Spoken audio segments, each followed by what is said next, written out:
ইতার বাদে ইহুদি অকলর ঈদর সময় আইলে ইসা জেরুজালিমও গেলাগি। জেরুজালিমও মেড়া দরজার খান্দাত একটা ফুরকি আছিল। ও ফুরকি ছিঁড়ি বান্ধা ফাঁসখান গাঁট আছিল। ফাঁসো গাঁটর উপরে ফাঁসখান ছাউনি।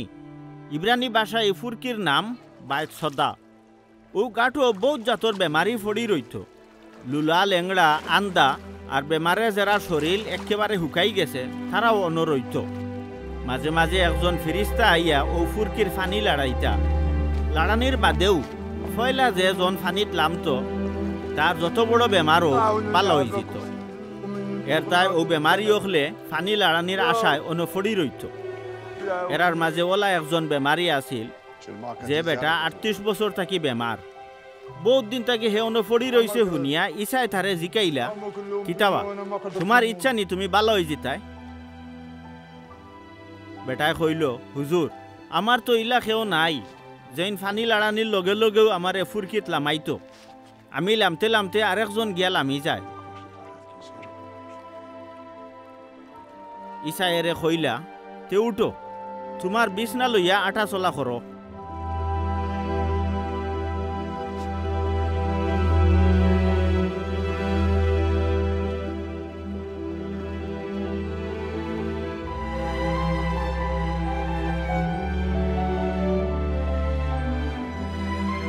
লগে লগে ও বেমারি ভালো হয়ে গেল আর তার বিছনা তুলিয়া চলাফিরা করল।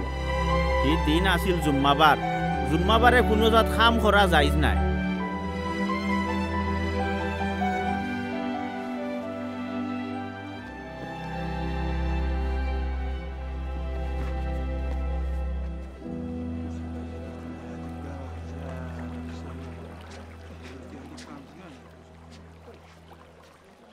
এর দায় ইহুদি নেতা হলেও বেটারে কইলা, আইজ তো জুম্মাবার, তে আইজ তোমার বিছনা তুলিয়া নেওয়া যাইজ নাই।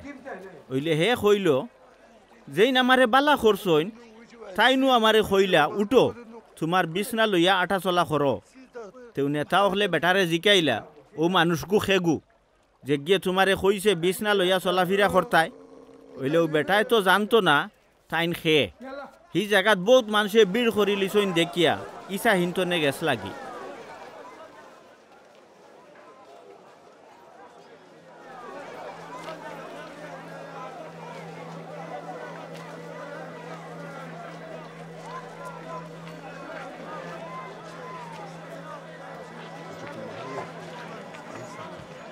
বাদে ইসাইও বেটারে বৈতুল মুকদ্দস ফাইয়া কইলা, শুনো তুমি তো বেমার থাকি ভালো হয়ে গেছ, তে আর কোনো গুণা করিও না যাতে তোমার সর্বনাশ না হয়।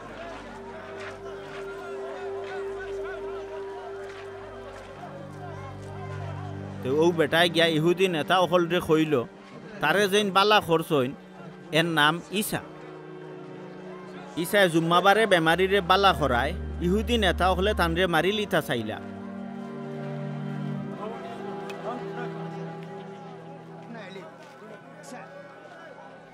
হইলে ইসাই তারারে কইলা, শুন আমার গাইবি বাপে হামেশা খাম কররা আর আমিও কররাম।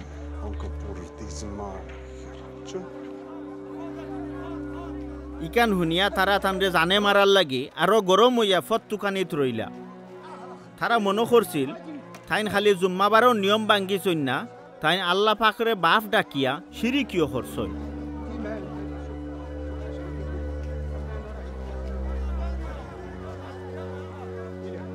এর লাগি তাই নৌ নেতাও হলরে কইলা, আমি নিশ্চিত হক কথা কইরাম, ফুতে তো নিজে নিজে কোনটা করতে পারইন না। হইলে তান বাপরে যেটা কাম করার দেখইন তাইন খালি ওটাও করইন। বাপে যেটা করইন ফুতেও তো ওটা করইন। বাপে তান ফুতরে মায়া করইন আর তাই নিজে যে কাম করইন ইটা সকলটাও ফুতরে দেখাইন। আর ইটা থাকি আরো বড় বড় কুদরতি কাম ফুতরে দেখাইবা, যেটা দেখিয়া আপনারা তাজ্জুব হই যাবা। বাপে জেলা মুর্দারে জিন্দা করি তুলইন, ফুতেও ওলা জেরারে ইচ্ছা জিন্দেগি দান করইন। বাপে খেউরর বিচারও করইন না, থান সকল বিচারর বার ফুতর আত দিছইন, যাতে বাপরে জেলা সকলে ইজ্জত করে ওলা ফুতরেও ইজ্জত করে। ফুতরে যে ইজ্জত করে না হে আসলে হৌ বাপরেও ইজ্জত করে না, যেইন ই ফুতরে বেজিছইন।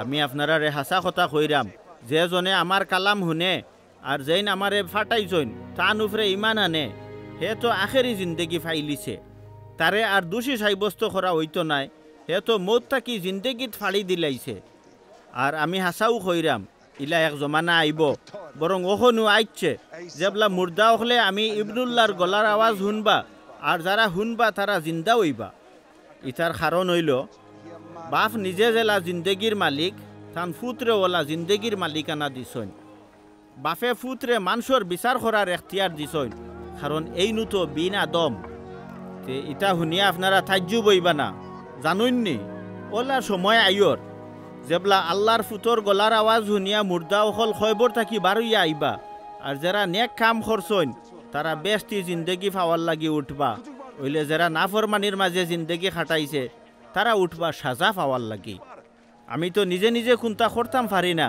আমি জেলা শুনি ওলা বিচার করি আমি হক বিচার করি কারণ আমি আমার নিজের ইচ্ছায় কাম করতাম চাই না খালি যেই নামারে ফাটাইছন তান মর্জি পুরা করতাম চাই আমি যদি নিজের ব্যাপারে নিজে সাক্ষী দেই তেই সাক্ষী সঠিক নাই ওইলে দুসরা জনেও আমার ব্যাপারে সাক্ষী দিরা আর আমি জানি তাইন যে সাক্ষী দিরা ইথা হাসা আপনারা তো এহিয়া নবীর গেছে খবরিয়া ফাটাইয়া জিকাইছইন তাইনও হকর ব্যাপারে সাক্ষী দিছইন আর আমি কোনো মানুষের সাক্ষীর উপরে ভরসা করি না ওইলে আপনারা যাতে নাজাত পাইয়া জান বাঁচাইতা পারইন এর দায় ইথা কইরাম হজরত এহিয়াও আসলা হৌ জালাইল মুশাল যে মুশালে ফর দিছিল আপনারাও থোড়া কয়দিন ও মুশালর ফরর মাঝে খুশি করতে রাজি হয়েছিলাম ওইলে এহিয়া নবীর সাক্ষীতনেও আরও বড় সাক্ষী আমার আছে কারণ আমার গাইবি বাপে যে খামর লাগি আমারে ফাটাইছইন আমি ওথাও কররাম আর ও খামর সাক্ষীও বুঝা যায় আমারে আমার গাইবি বাপে বেজিছইন